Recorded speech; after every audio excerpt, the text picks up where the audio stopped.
ಇತ್ತೀಚಿನ ದಿನಗಳಲ್ಲಿ cyber crime is ramping very much. Cyber ಕ್ರಿಮಿನಲ್ಗಳಲ್ಲಿ ನಮ್ಮ ಮೊಬೈಲ್ ನಂಬರ್ ಹೇಗೆ ಸಿಗುತ್ತೆ?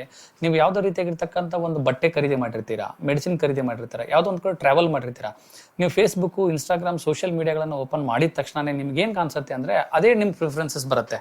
ಹೇಗೆ ಸೋಷಿಯಲ್ ಮೀಡಿಯಾ ಗೊತ್ತಾಗ್ತಾ ಇದೆ ಅನ್ನೋದಕ್ಕೆ ಸಿಂಪಲ್ ಫಸ್ಟ್ ಪ್ರಿಫರೆನ್ಸಸ್, ನೀವು ಗೂಗಲಲ್ಲಿ ಹೋದಾಗ ನಿಮ್ಮ ಸಫಾರಿ ಆಗಿರ್ಬೋದು, ನಿಮ್ಮ ಕ್ರೋಮ್ಗಳಲ್ಲಿ ಲಾಗಿನ್ ಆದಾಗ ನಿಮ್ಮ ಇಮೇಲ್ ಐ ಡಿ ಲಾಗಿನ್ ಆಗಿರುತ್ತೆ. ಇಮೇಲ್ ಐ ಡಿಲಿ ಲಾಗಿನ್ ಆಗಿದೆ ಅಂದ ತಕ್ಷಣ ನಿಮ್ಮ ಇಮೇಲ್ ಐ ಡಿ ಮುಖಾಂತರವಾಗಿ ನಿಮ್ಮ ಪರ್ಚೇಸಿಂಗ್ ಇಮೇಲ್ಸ್ ಬಂದಿರುತ್ತೆ.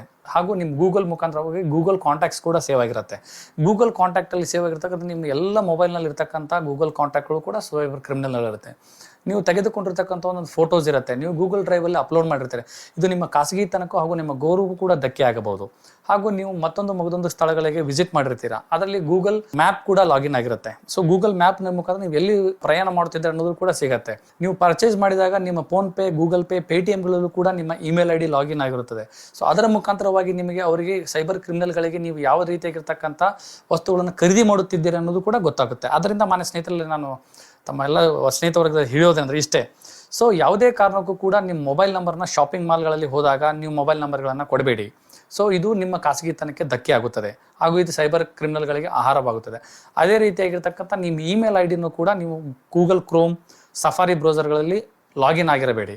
ಸೊ ಅದನ್ನು ಯಾವಾಗ ಸಂದರ್ಭಗಳಲ್ಲಿ ಬೇಕೋ ಆವಾಗ ಉಪಯೋಗಿಸ್ಕೊಳ್ಳಿ. ನಂತರ ಸೈನ್ ಔಟ್ ಸ್ಥಿತಿಯಲ್ಲಿ ಇಡುವುದು ಉತ್ತಮವಾಗಿರ್ತಕ್ಕಂಥ ಒಂದು ಉದಾಹರಣೆ. So which will help for your protection of your privacy as well as your safety. Thank you and ಜೈ ಹಿಂದ್. ನಮಸ್ಕಾರ.